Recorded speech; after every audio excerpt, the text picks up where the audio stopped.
Кутмандуу кечиңиздер менен урматтуу телекөрүүчүлөр, Аян телеканалынын түз эфиринде Марва телестудия тарабынан даярдалган насихат көрсөтүүсүнө күбө болуп жатасыздар. Кызматыңыздарда Айжамал Каразак кызы. Бүгүнкү биздин талкуулай турган темабыз күйөө бала кандай болуш керек, болсо күйөө кандай болуусу керек. Мына ушул теманын тегерегинде сөз кылмакчыбыз. Бүгүн бизде конокто Дилмирөгү Адеп Ахлак жана Маданият борборунун мүдүрү Өзбек Ажычотонов. Кутмандуу кечиңиздер менен агай.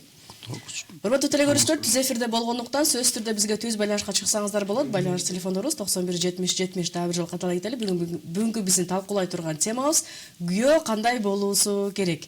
Агай, тема көпчүлүк учурда эле биз талкуулап келебиз, бирок ошого карабастан бул аябай бир актуалдуу темалардын бири болуп келет. Көпчүлүк учурда күйөө өзүнүн милдеттерин билбей, жана ошондой эле башкалар дагы күйөө кандай болуусу керектигин милдеттерин билбегендерибиз аябай көп да. Анан ошол себептен сизге дароо эле ушул суроону коелу. Күйөө негизи кандай болуусу керек? Бисмиллахиррахманиррахим. Күйөө деген ошо үйдүн кожоюну болгондон кийин анын ага тиешелүү сыпаттары болуш керек. Анан өзүнүн милдети, укуктары болуш керек. Анан ал ошо үйдү башкарганды жакшы билиш керек. Үйдү тарбиялаганды билиш керек. Анан ошо өзүнүн вазифалары бар. Ошо вазифаларын туура аткарыш керек да. Ошо бизде кыз кезинде баары жакшы, жаман катын кайдан чыгат деген. Ошол көбүнчө күйөөгө тиешелүү да. Күйөө башкара албай, башкарбай, өтө эркелетип жиберип, жөн эле таштап коюп, кээде карасаң өзү кызматчы болуп алган, өзү бир коноктой болуп алган күйөөлөр бар да. Мына ошон үчүн мисалы мына өзүнүн үй бүлөсүн бакпаган, карабаган, өзүнүн милдеттерин аткарбаган, кечке чейин арак ичип эле, кечке чейин эч нерсе иш кылбай эле жүргөндөр толтура да. Мына ошолордун баары ошо өзүнүн вазифасын билбейт да. Кандай күйөөдөн кандай болуш керек, кантип жашаш керек, ошону билбейт да. Анан көбүнчө ошол күйөө кээ бирлери өзүнүн укугун жоготуп алат, өзүнүн ордун жоготуп алат да. Анан кор болуп, ошо өзүнүн үйүндө өзү кор болуп жүрөт да. Ошол агай эмне себептен ошо эркектер ошондой болуп баратат? Мисалы сиз айткандай үй бүлөсүн караганды билбейт, өзүнүн милдеттерин өзү билбейт. Бул жашоо деген өзү чоң бир нерсе да. Анан бул жерде эрежелер болуш керек. Эрежелер. Бизде ошо эреже үйрөтүлгөн жок да. Көп жылдан бери биз ар ким эле биринен бири көрүп алып эле ээрчип эле кетип баратат. Мисалы мына азыр Кыргызстанда бир 80% үй бүлөдө эркек орун экинчи орунга же үчүнчү орунга түшүп калды. Күйөө. Ошо киши өзүнүн ордун, вазифаларын жоготту да. Анан экинчи, үчүнчү орун. Мисалы кээ бирлер айтат, менин күйөөм менин чоң баламдай эле болуп калды деп. Демек ал өзүнүн бүт жанагы фазилеттерин жоготту да. Ал өзүнүн ордун жоготту, өзүнүн укугун жоготту, өзүн билбей калды, каякта турат, кайсы орунду ээлеп калды, билбей калды ушул байкуш. Бирок чындыгында эле эркектер бүгүнкү күндө сиз айткандай өзүнүн милдеттерин билбегендиктен эмес, оңоюраак жашоого умтулуу максатында аялдарга берип койгондору бар да. Көпчүлүк учурда бүгүнкү бизде аялдар эркектин милдеттерин аткарып тургандары бар да. Бул эркектин алсыздыгыбы же бул эркектерге жакшы позицияны кармообу? Мисалы аларга жакшы жагат, көп деле милдетти аткарбайт. Жок, бул да ката да. Мисалы эркектер келип, эми башкарса эмне болмок эле, башкарып берсин да деген, бул чоң ката. Себебинде эртең баласы да ошондой позиция элейт да. Баласы да келген келиндин сөзүнө кирип, ага баш ийип калса, анда ошо ата эне кор болуп калат да. Ошондой каталар бар. Эгерде келин келип, ошо бала келинге моюн суна тургандай жолду көрүп калса, өз ата энесинен, анда сөзсүз түрдө ошо аялын угуп, аял бас бул жакка кеттик, бас энеңди ташта, атаңды ташта, бас кеттик, ата энеңди ал жака өткөрүп сал, карылар үйүнө десе, өткөрүп салышы мүмкүн да. Мына ошондой чоң катачылык бар да. Эч качан өзүнүн позициясын ордун бербеш керек, өзүнүн укугун жоготпош керек. Ордун милдетин, бул ыйык өзүнүн орду. Мына ошондой болгондо үй бүлөлөр тартипте болот. Агай, бизде телефон чалып бар экен, кабыл алсак. Алло, саламатсызбы?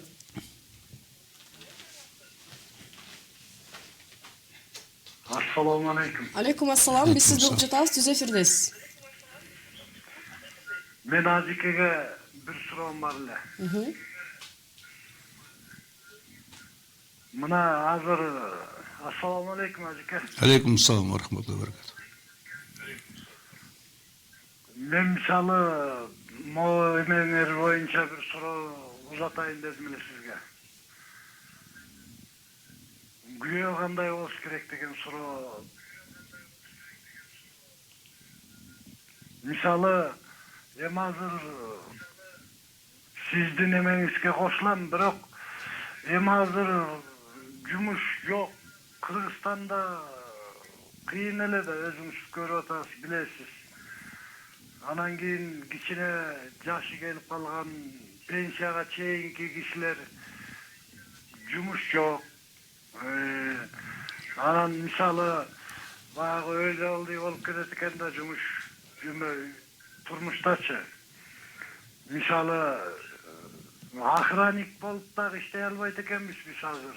Ben hazır 60'tamın. Hem pensiyaga çıkıştagı 3 yıl vaktim var. Anan keyin men misali özüm 20 yıldan beri namaz okuyum. Anan keyin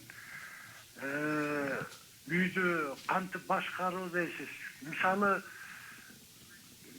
мен колуман келгенин кылып атам, эми ошондо деле такыр жумуш жок деп эле бекер отуруп алган жерим жок деңизчи. Бирок эми ошондо деле кыйынчылыктар жаралып атпайбы? Аны менен кандай эметсек болот да? Рахмат. Рахмат. Түшүнүктүү. Ошо өкмөт жактан бир жардам болсо жакшы болот эле да. Рахмат. Алла разы болсун. Чынында ушундай акыбалдарда болот. Эми берде мындай эрежеде ошо биз эркектерде, аялдарда ошол эрежени сактаганга аракет кылышат да. Мисалы эркек киши ооруп калса же бир жумушсуз калса эле, аял келип эле одураңдап эле, күйөөм базынтып эле, өкүрүп бакырып эле, чыргылып эле ушинтип коркутуп алгандар бар да. Мына ошого жол берилбешет да. Мына илгери кайненелер аябай ошону тескеп турчу, келинди базынтып турчу да. Ошо менин баламды Ордун көрсөттү. Менин баламдын үстөмдүк кылбасын деп. Ошо жумуш жок болуп калабы, башка болуп калабы. Анан мынагу бул жерде албетте биздин коомубуздун таасири бар. Коомубуз мусулман коомундай болбой калды. Ошо коомдо эркекти колдой турган жана жанында жүргөн бир туугандар жок болуп барат да.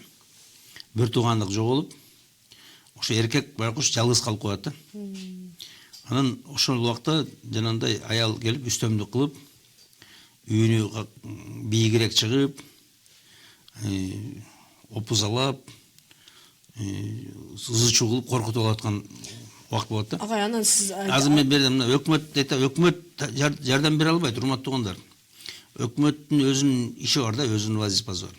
Өкмөт чегараларды караш керек, жолду караш керек. Анан бираз ана пенсионерлерге пенсия башка күчү деле жок. Өкмөттүн. Мисалы мына туугандарыбыз кабат үйлөрдү салып атат да. Кабат үйлөрдү салат, кооз үйлөрдү салат. Дагы бир нерсе, ошол жерде туугандык жок болот да. Келип кой, мен тууганым, азыр жумушу жок, мен бираз буга жардам берейин деп колдоп турайын. Мына илгери кайнелер, кайнагалар бүт баары келинди башкарып турчу да, мындай өзгөчө кайнелер келип эмесин келинге жанагындай катуу айтып турган да, ушундай нерсе болгон. Анан албетте абысындар, кайненелер ошо келинди базып турган. Муну эң негизи башында жакшылап башкарып алыш керек. Эң мына баланы жашынан, катынды башынан дейт. Ошо башынан баштап башкарып алса, Эң ошо керектүү момент ошол да. Кичинекейинен дегенде ошо башынан келгенде жан келгенде башкарып алыш керек да. Ошол моментте башкарып калса анан болду өмүр бою анан жумушта иштейсиңби, жумушуң жок болуп калдыбы, бүт баарында ошо аял моюн сунуп жүрө берет да. Анан башында мындай жумшактык кылып, эч нерсе эмес го деп ушундай мамиле кылганда тең ата анда сөзсүз түрдө кийин башкарып калат да, аял башкарып калат. Жана күмөндөр айткандай, өзүм буйрук берем да, өзүм эле кантип аткарып калган билбей калгам дегенде мына ошондой акыбал болуп калат да. Ошо мына азыр мен ошону айтайынмы, кантип башкарыш керек. Күйөөдүн эң чоң вазифасы туура башкаруу. Ошол үйдү, аялын, балдарын башкарганды билүү эң керектүү вазифа. Ошо мисалы аялды жаңы алып келгенде эмне алып келсе деле, эмне бышырса деле ыраазы болуп эле, ушу базак алып жеп эле, ой, сонун болуптур дей берген. Бул ошо башкаруудун кетип баратканы да. Келип аял өзү эле бышырып келип алып келип десе, о, сонун экен деп эле жеп алса, мына ушул жерден башкаруу кетти да. Аял кечигип келсе, унчукпай койгонуң, өз билгенин кылатса унчукпай койгонуң, сага жакпаган нерсени жасаса унчукпай койгонуң, мына бул деген башкаруу кетип баратканы. Ошо башынан баштап, биринчи күндөн баштап, эгерде сурай баштаса, эмнеге мындай кыласың? Неге менен сурабай жасап койдуң? Мындай кылбай, тигине кыл. Торгунун кайра жасагын. Мисалы, мына ошондо башкаруу башталды да. Ошондо аял билет, бул киши башкарат экен деп. Эгерде ыраазы болуп эле, лагман алып келип берсе, ой, сонун экен деп жеп алып, дагы мактап коюп эметкен, бул деген башкаруудун жоголгону. Ушуга да рахмат. Андан кийин эртең кел жеребей алдагыны жей бериң. Бул жеребей алдагы музак холодильниктен ысытып же деп коюп өзү индийский сериалды көрүп, же жанагы айфонго кирип отура берет да анан. Телефон чалып бар экен, ага кабыл алып койсок. Алло, саламатсызбы? Алло, саламатчылык, ассаламу алейкум. Алейкум ассалам. Алейкум салам. Угуп жатабыз сизди. Сөздү улап суроо берейин дедим эле ушул боюнча. Башынан баштап башкара албай калса, анан кандай кылыш керек ошондо? Ажырашыш керекпи же экинчи аял алыш керекпи? Кантип башын ийдирсе болот? Чынында өтө чоң, Рахмат. өтө чоң маселе. Аябай туура айтылды да. Чынында ошондо жана арман күн башталат да. Же аны кетире албайсың, бала чака бар. Же аны жикке сала албайсың. Кеч болуп калган. Кеч болуп калган да. Мына ошондой акыбалда азыр көп эркектер жашап атат. Чынында эле таппайсың да, жол таппайсың.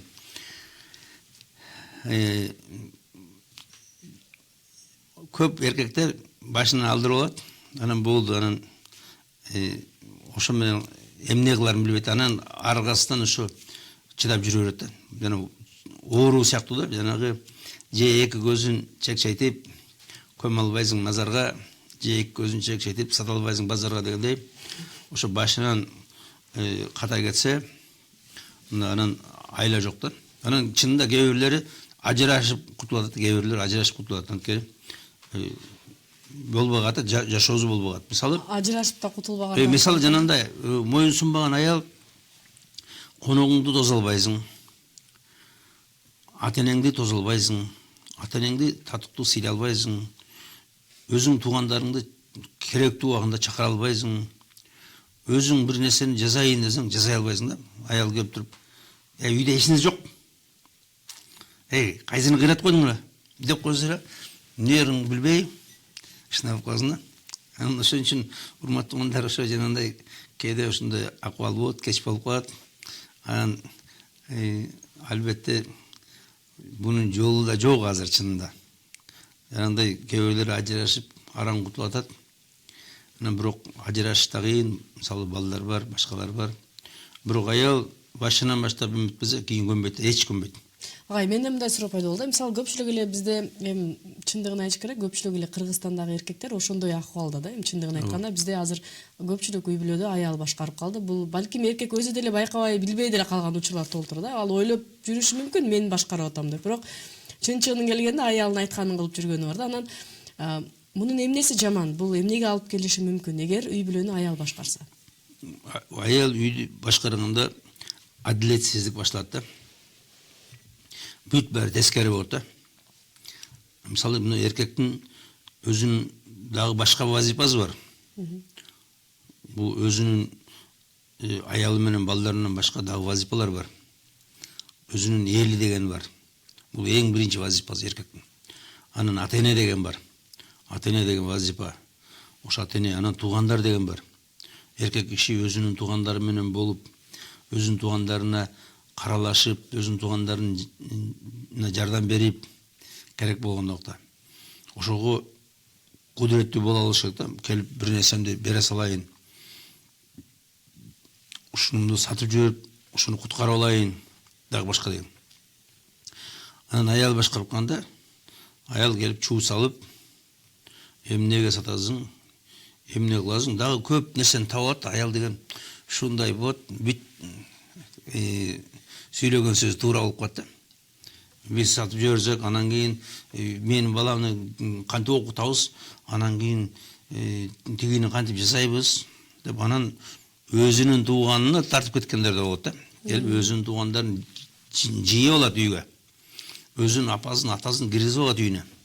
Аял башкарганда карасаң, үйүңдүн бүт баары эле уже кайын журт болот да. Мына ошондой бүт тескери. Анан кийин балдарың да ошондой болот, анан балдарың ошондой болгондо, анан көрөсүң да, туура эмес болуптур деп. Мына ошол нерседен биз сактаныш керек. Өзү негизи мына эркек киши өзүнүн туугандары менен жакшы алакада болуш үчүн ошо аялды үйүн башкарыш керек да. Агай, чыныгы эркекти тарбиялаш үчүн кандай ыкмаларды колдонуш керек? Чыныгы эркекти кантип тарбияласа болот? Анткени бул эркектин эркек болуусу дагы эркектей болгон дагы бул тарбиядан эмеспи? Тарбиянын эң биринчиси ата-эне үлгү болуш керек да. Ата-эне үлгү болуш керек. Ата-эне үйдөн көргөзүп туруш керек. Кандай болуш керек экен. Мисалы келип, аял күйөө менен тең тайлашып эле, кыйкырышып эле, улам эле бир нерсени талашып эле. Мисалы, мына орустун жомокторунда эшикти сен жаап дегендер бар болчу да. Мен аны таң кала берчүмүн да. Эмне экөө келип алды, жанагы жили-били старик старуха келип алды, бири-бирин сен жаап, эшикти сен жаап, эгерде андай болсо келмелешебиз деген ушундай жомоктор бар эле. Аны таң кала берчүмүн да, кандай ушундай болот деп. Мен көрсөм, мына азыр биз ошондой болуп калдык, келип, тең ата болуп алып, бири-бири менен талашып, анан дурачина ты простофиля, дурак эле дурак деп өзүнүн күйөөнүн түшүндүргөн. Бир аябай бир туура эмес акыбал да, акыбал.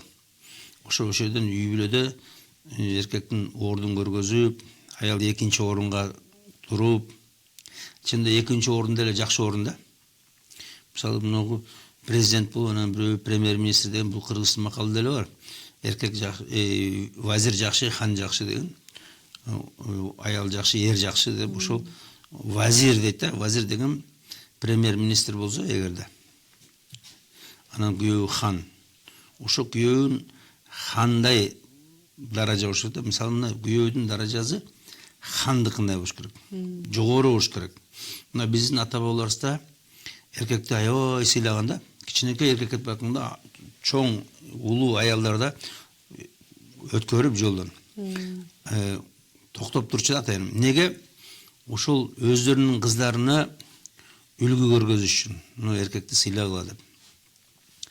Ошо сыйлаганды билсе, анда үйдө тартип болот. Мисалы, мына хан деле, президентти бизде сыйлаган жок, ханды сыйламай.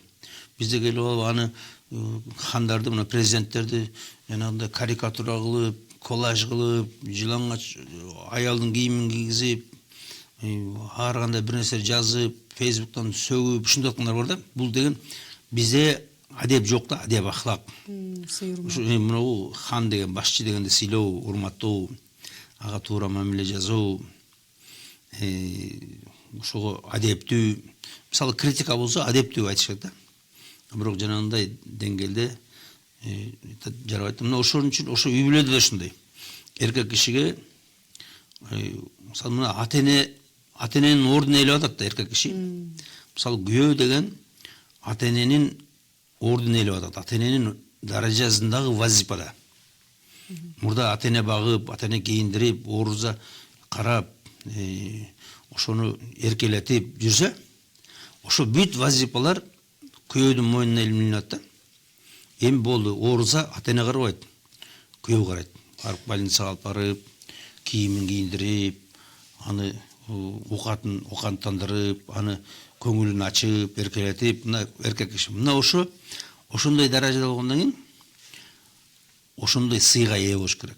Агай, мындайда көпчүлүк учурда азыркы эркектер өздөрүнө ошондой аял тандап калгандар бар да. Мисалы, бул иштейт экен, мунун үйү бар экен, бул кыйын кыз экен, өзүнө тың экен, ушу мени багып кете алат экен деп дагы эметкендер бар да. Эгер бир нерсе болсо мени багып кете алат деген. Буга кандай көз караштасыз? Мен ойлойм, бул эркектер өздөрү атайын ошондой аялды өздөрү тандап атпайбы? Булар эми чын такыр эркектик эмес да, бул сыпат эмес. Булар убактылуу ушу бир жанагыдай бир кичинекей жеңилдикти көздөп убактылуу жыргап жашасам, эч бир мойнума бир вазипа албасам, милдет албасам деген эркектер да булар аягында кор болот да. Же мүмкүн ал качып эле кетет анан кийин.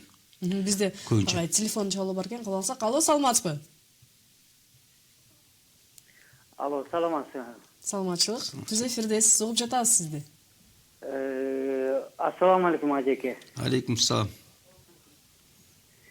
Сизге суram бар да мындай. Мен аял менен ажырашканмын десеңиз, ажырашканыма где-то 6 ай болуп калды. Бул постоянно ушу кайненем киришер жашоого акыры ажырашка туура келди. Кызына үйрөтөт, үйдөн акча алып келип бер, тигини кылып бер, муну алып келип бер. Байкелери бир жактан неме кылышат.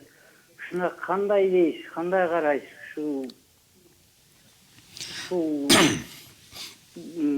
шариатта туура келеби, жок бул? Анда менин да өзүмдүн семьям бар да. Например, өзүм балам бар, багышым керек. Туура. Аларды мен обеспечить эткени милдеттүү эмесмин да, же кайненемди, же агаларыны.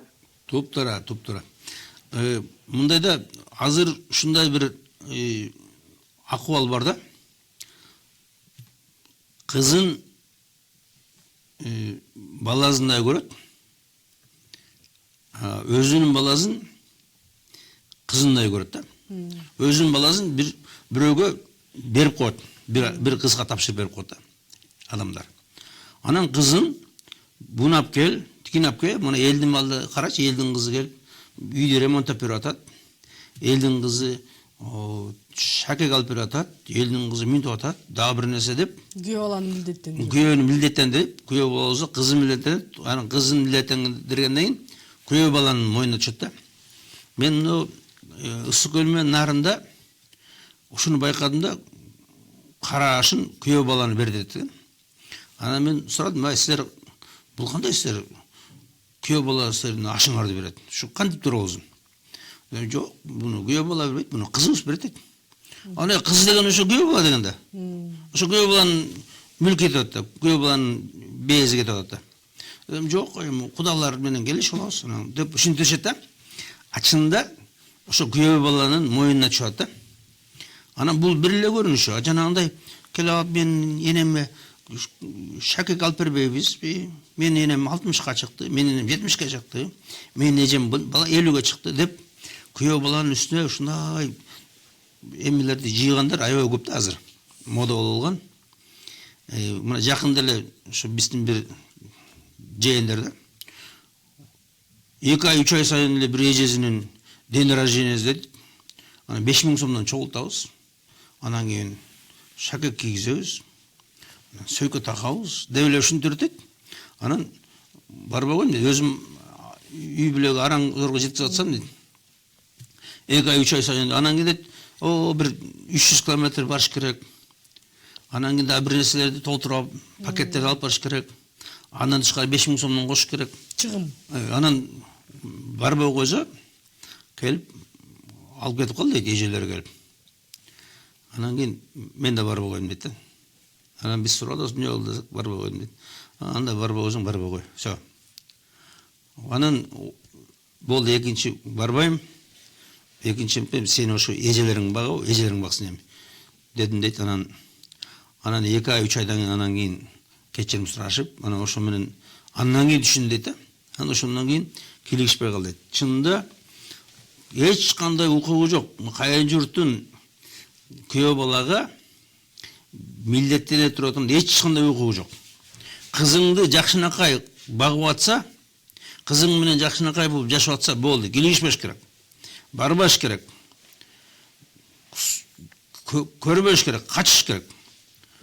Эгерде кайнене кызын көрөйүн деп атса, барып кызын текшериш керек, кызын. Менин кызым жакшынакай жүрүбү, өзүнүн вазифасын аткарып атабы, үйүн таза кармап атабы, идиш аягын таза кармап атабы. Күйөө баланын кемчилиги эмес, өзүнүн кызынын кемчилигин издеш керек. Анан барып туруп, кызынын гайкаларын бирап туруп, тез кетиш керек. Түнөп албай. Мына ошондой болгондо үй бүлө тынч болот. Мына азыр ажыраштырат. Анан 4-5 бала менен кызы бир нече күнгө батат ата-эненикине. Анан кийин келин менен конфликт башталат. Анан кийин ата-энеси менен конфликт башталат.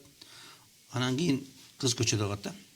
Мына ошон үчүн мисалы мен жана бүгүн айтайын, эркектин вазифалары, эркектин жана кайын журт менен болгон алакалары кандай болуш керек? Кайната, кайнене, кайын журт эч кандай келбеш керек.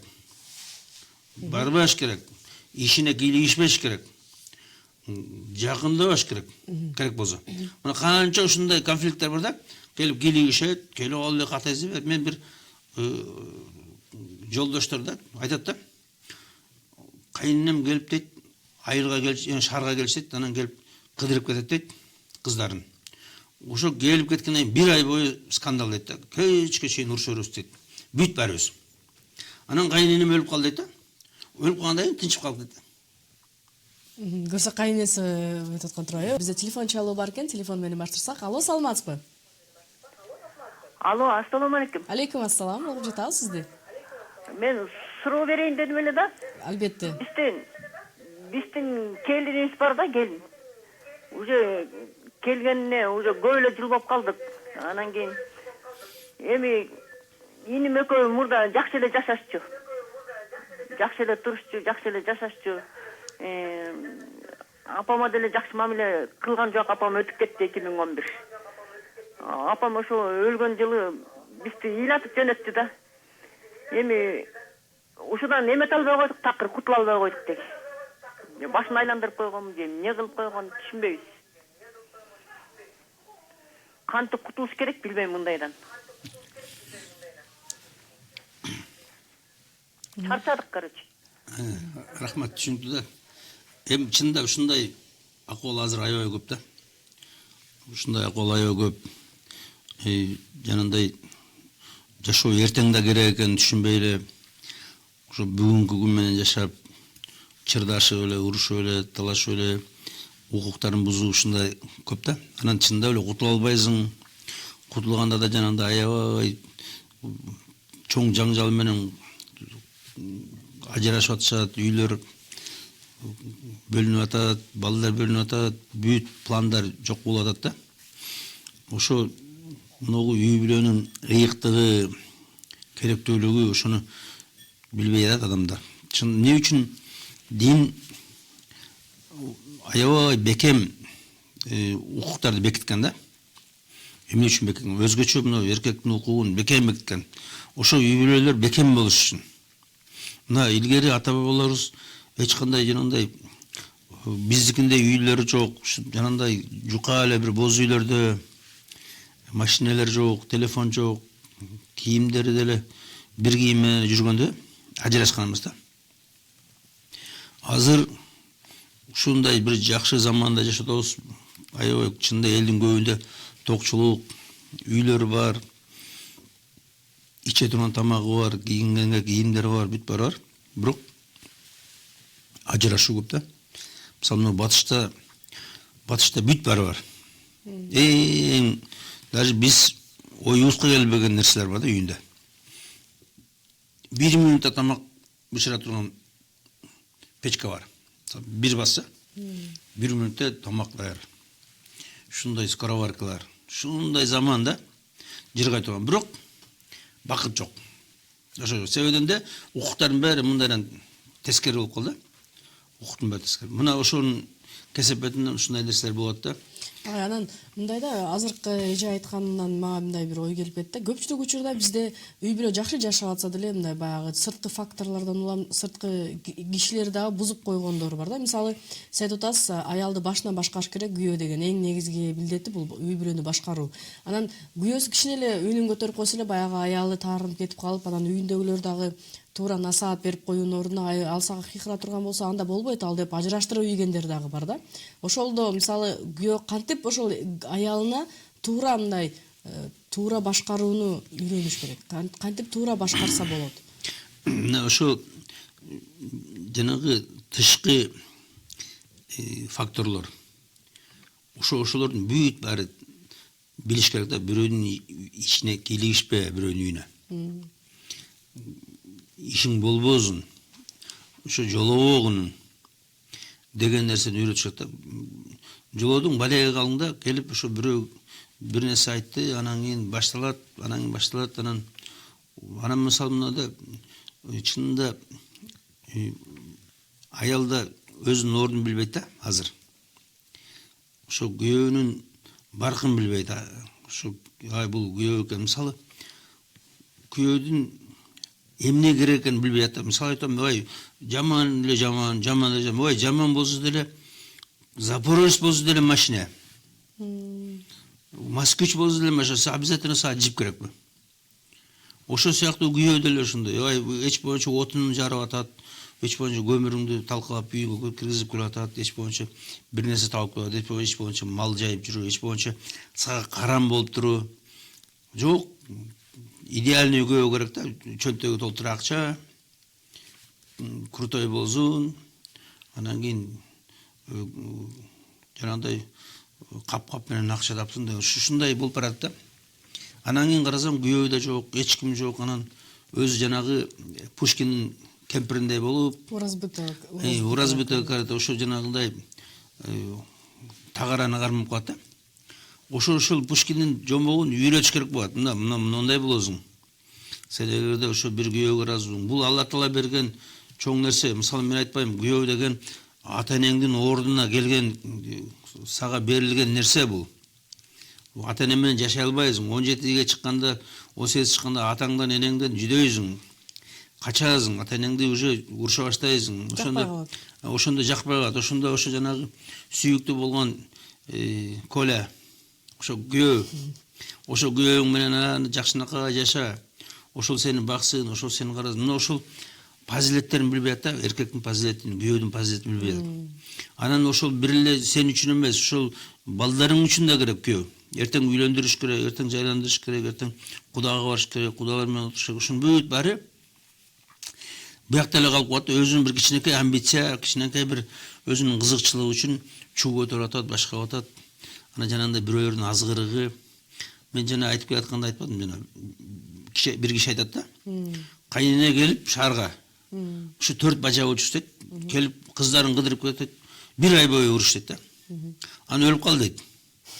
Анан тынчып калып дейт, эч урушпаган. Анан бир күнү аялым айтты, сенин апаң уруштуруп жүрбүдүр бизди десем, күлөт да, тиги чын эле ошондой деп. Ошондой келип кийлигишип, эч кимиз кийлигишпеш керек. Оокатыңды жүргүзүп атсаң болду, кийлигишпе. Ошонукуна. Мисалы, кийлигишсе өзүнүн туугандары кийлигишет, мына эркектин туугандары. Келип кийлигишип, сен эмнеге буну укугуңузга, сен эмнеге мынтесиң деген укугу бар. Бирок ал деген жана келинди кемсинейин дегени жок. Келин экөө туура жашасын да, туура жашасын да. Туура жашаш керек. Ошол келечекте эртең балдарга өтөт. ошол жашоо. Ошо балдар келгенде анан кийин көрүнүп калат да жанагы аял туура эмес жүргөн аялдын жанагындай күйөөнүн базынткан, кемсинткен аялдын эмесин өзүнүн баласынан көрөт анан. Мына ошон үчүн биз ошо жана эреже менен жашаш керек. Бүт баары эрежени билиш керек. Мына бирөөнүн үйү ыйык келбе, тийбе, кыйлыгышпе. А бирок агай, күйөө бала кайын журттун алдында кандайдыр бир милдеттери барбы? Жок, эч кандай милдет жок. Күйөө баланын эч кандай милдет жок. Келиндин, кыз тарап, кайын журттун алдында көп милдет бар. Күйөө баланын эч кандай милдет жок. Сый менен, урмат менен, бирок алыста. Алыста болгула, алыстан сыйлаш болду. Жакындабы, келбе. Кээде бир нерсеңде барам, бир нерсеңе катышам, болду. Ошондой сыйда, ошондой расстояние алыс тургун. Агай, анан могул Өзүнүн туугандары күндө келгенге, түнү келгенге укуган мына күйөөнүн. Мына ошону жакшы билиш керек. күйөө көпчүлүк учурда баягы мен башкарышым керек деп аша чаап кеткендер дагы бар да, ошол тууралуу дагы айта кетсеңиз. Мисалы аша чаап кеткен болбойт. Аша чаппайт. Жөнүндө өзүнүн вазифасын аткарбай койгондор бар. Анан зөкүрлөр бар, зөкүрлөр. Ошол. Жөн эле келип сабай берген, ура берген, сөгүнө берген, тепселей берген, анын аялын баркын билбеген, ушундай акмактар да көп эркектердин арасында. Өзүнүн вазифасын аткарбайт, үйдө оокат менен камсыздабайт, аракет да кылбайт. Мисалы чынында бир экономика жагынан кризис болуп, жумушсуз калышы да мүмкүн. Анда түшүнүш керек. А бирок жөн эле эч нерсе кылгысы келбейт, эч нерсе кылбайт, паразитта, кечке чейин арак ичет, кечке чейин достору менен жүрөт. Анан дагы достор эчип келип үйдө оокаттын баарын сыпырып жеп кетет. Анан дагы аялын сабайт да. Мына ошондой зөкүрлөр булар ошо өзүнүн вазифасын аткарбаган аскерси, булар ошо жанагындай зөкүрлүк кылат да. Агай, бизде телефон чалып бар экен, кабыл алсак. Алло, саламатсызбы? Алло, саламатсызбы? Саламатчылык. Угуп жатабыз сизди. Бизге ошол Өзбек Чатанов ажыга сурообуз бар эле. Бере берсеңиз болот, түз эфирдесиз. Биздин ошол ийинибиз бар да, анан ошол үйлөнүү максатында деп жүргөн да. Анан ошол устаздын номерин билелик деп анан ошо үйлөнүү максатында ошо болуп атат.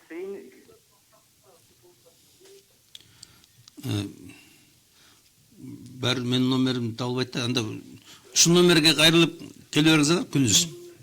Анан айтып берет сизге.